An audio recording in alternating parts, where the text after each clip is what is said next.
Hi, I'm Trevor Sittig with Honeybadger BBQ. I'm BJ Hoffman from Honeybadger BBQ.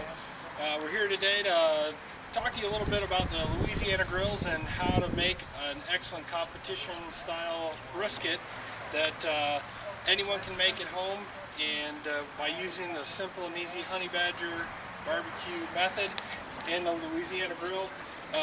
Sure to stay right on course and have a great product in no time with very little. Alright, so tonight we have a nice about 18-pound pack of brisket. It's a choice cut from Sam's Club. It's been rubbed down with Oak Ridge Barbecue's Competition pork and beef blend. As you can see, we've let the Oak Ridge seasoning go ahead and kind of solidify.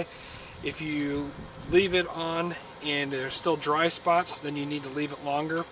Right now you can see it's down into the coarse muscle tissue here. We've also injected this brisket with about 2 cups of injection containing a phosphate, soy protein, and some beef flavoring. And your main muscle that you're going to want to carve is going to be in this flat area. So I'm going to go ahead and lift this up here. And so you're going to have the flat. This is where you're going to get your good slices. And even when it comes back, if you want to zoom in a little bit, you can see muscle tissue is going to run this way. So you're going to cut across this way. This is where you're going to get your brisket slices up to about right here. So from between here and here is really your usable brisket slices. Then you're going to have this end here. This is going to be your point. This is where you're going to get your good burn ends. And by leaving that seasoning on to go ahead and really emulsify and set up, you're going to get that good bark, and that's going to make that meat candy that is going to be just so succulent and delicious at the end. So we'll get ready, let this set for a few minutes, and get ready to throw it on the Louisiana grill. Alright, so this is the Louisiana Grill's model 680, and this is about a 2-year-old grill. We use it in a lot of KCBS competitions and some catering use as well. We like to use the Louisiana Grill's brand flavored pellets. We use the competition blend as often as possible because we seem to get the best flavor and smoke out of them. And we found with Louisiana Grill pellets that there's very little waste and not much dust compared to some of the other competitors' brands. The Louisiana Grill is really easy to use. There's no lighter fluid, there's no starter fluids or pellets whatsoever.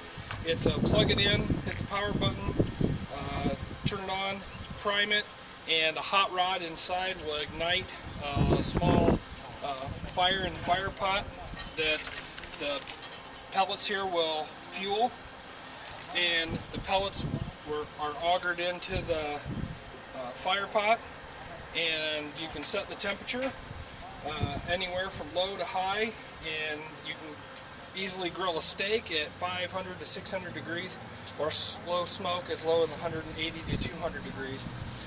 For today's brisket cook, we're going to be cooking in that 220 to 250 range, and we'll go through probably about 15 to 20 pounds of pellets in that time period while you're cooking low and slow. The really nice thing about the Louisiana grills, especially the 680 model, there's enough grill space to get 3 of your average packers on here if you're going to cook them over on the grate the whole time.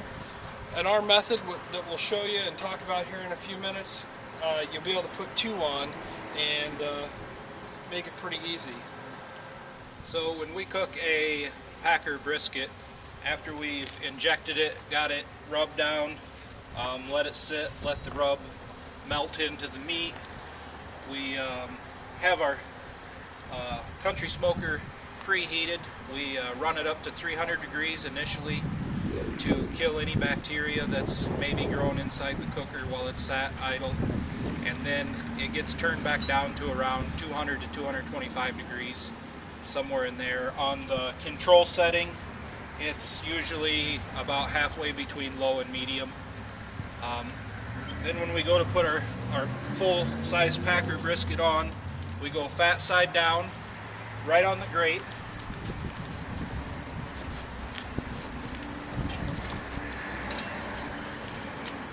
And just close the lid and let it go for about 3 hours. Let it take on a lot of that smoke. And then after 3 hours, we're going to pull it off and put it in a foil pan with some liquid, usually some apple juice, continuing to keep it fat side down. And then we're going to put that pan back on the smoker and let it finish off. We usually let them cook till they get an internal temperature of around 190 degrees.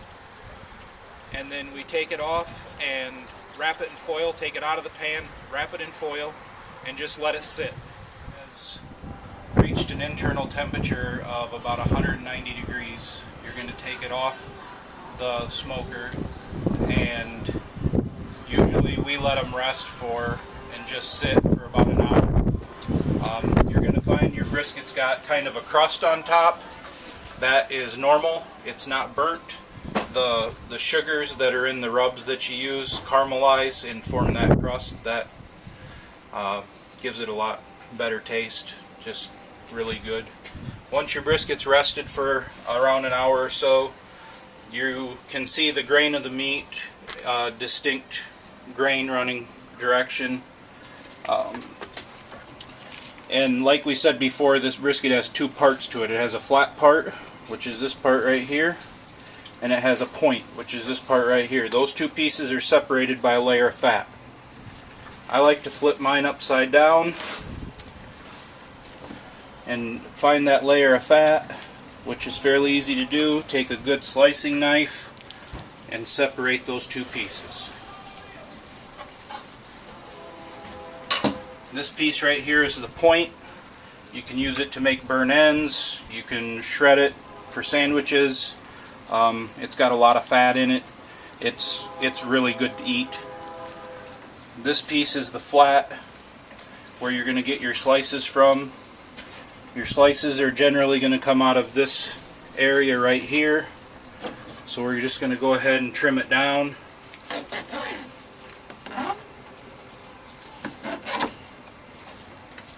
And we have this nice square piece of meat. When you go to get your slices, you're going to go across the grain, and you're just going to let the knife do the work.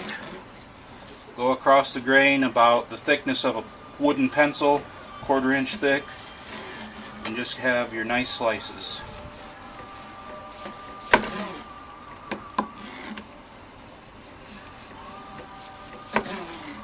You can tell your brisket's done perfectly if you can pick a slice up and without much effort at all pull it apart. That brisket's done perfectly. This one's maybe sat a little long, so it probably looks a little dried out, but you notice the nice smoke ring you get using the country smoker. Great color. The meat has great color, great texture. And that's how we cook our brisket. It's a long process, lower temperatures, 225 to 250 degrees for a long period of time. That's what causes all that fat and connective tissue to melt inside that brisket and just make it a really delicious, juicy piece of